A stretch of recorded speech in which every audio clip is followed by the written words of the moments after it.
And we're back with the former Special Representative for Venezuela, Elliot Abrams, and the former U.S. Ambassador to Venezuela, James Story. Elliot, you argued in Foreign Affairs for regime change in Venezuela. Now, I want to ask you, we've been through regime change for 20 years now, Iraq, Afghanistan, Libya. It doesn't seem to work out so well, and it seems like these are much easier to start than end. They open up a can of worms. You end up almost always with some kind of civil war because there's now an open contestation for power among the many factions left. What am I missing in seeing this as a lot of red lights blinking here? Well, this is not Iraq, Afghanistan, Libya. First, those countries had zero history of democracy. Venezuela had 50 years of democracy after it overthrew a dictator in 1958. Second, those countries are all split, Sunni, Shia, Kurd, Christian, Druze, not Venezuela, which is a pretty united country from that point of view, and it is surrounded in the Western Hemisphere by democracies. So I think the chances that this would lead to a democracy, as has happened in the rest of South America, are really much, much better. As long as Maduro is there, Venezuela will be a source of drug trafficking, of migrants. A fourth of the population has already fled the country because of this regime. So there won't be any stability in that region until that regime is replaced by a return to democracy.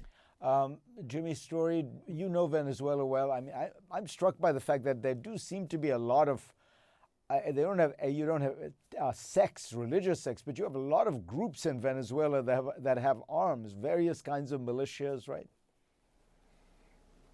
Well, there certainly are. I mean, Venezuela is a country completely riddled with illegal armed groups. You had the FARC-D, the ELN. These are two Marxist, terrorist, foreign drug trafficking organizations from Colombia finding themselves inside of Venezuela. You have the Tren de Aragua, the Cartel de los Soles, the colectivos themselves. But I agree with Elliot here. This is, I think the closest example would be more along the lines of Panama than it would be Iraq or Afghanistan or Libya or any of these other places.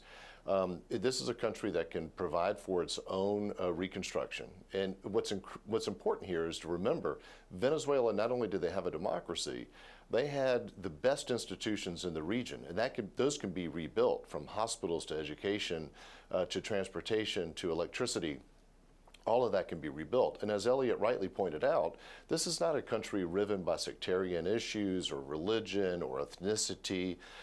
In fact, if you look within the inner circle of Maduro himself, you have a lot of people who are cousins of members of the Democratic opposition. They went to college together.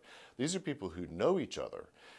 So I think that the idea that this will drop into civil war is misplaced. Now, having said that, it's important that the armed forces of Venezuela remain intact in some way, because you're going to have to provide for security and stability during the transition period and into the future as the country is redemocratized. You know, I do remember that Paul Wolfowitz very famously testified that Iraq would pay for its own reconstruction with its oil funds right before a 10-year civil war broke out. I guess what I'm still wondering, Elliot, is there are going to be lots of people with guns who are not reconciled with going quietly into the night. How would the United States, without troops on the ground, ensure that didn't turn into some kind of a free-for-all with remnants of the old army, with new forces that are trying to take power? Wouldn't there, at the end of the day, how do you avoid, it may not be a religiously oriented civil war, but a power struggle? And then the United States has, as Colin Powell said, has broken it, so it owns it. Well, that's a critical question. I'd say we should be messaging, I hope the CIA is doing this right now, to people in the Venezuelan military. Maduro has to go, you don't have to go. Every South American transition to democracy has had an amnesty. There's going to have to be one in Venezuela. We need to keep the army in place. We need to avoid a kind of de-Baathification campaign. And we need, above all, and I think this is the magic formula, pay them. Pay them. If we can pay the army, I think that's critical to having them stay loyal to the elected government. Jimmy, what is the most likely outcome you think right now? Strikes that then possibly lead to Maduro's departure, but if he doesn't leave? Well, certainly the president has the option to do strikes directly against Maduro as well. I believe the most likely scenario coming forward would be something very limited, maybe in the Zulia state, south of Lake Maracaibo, from which 95% of all drug flights originate. Again, this is only 10% of the total drug flow, but perhaps something there, being very cautious of civilians.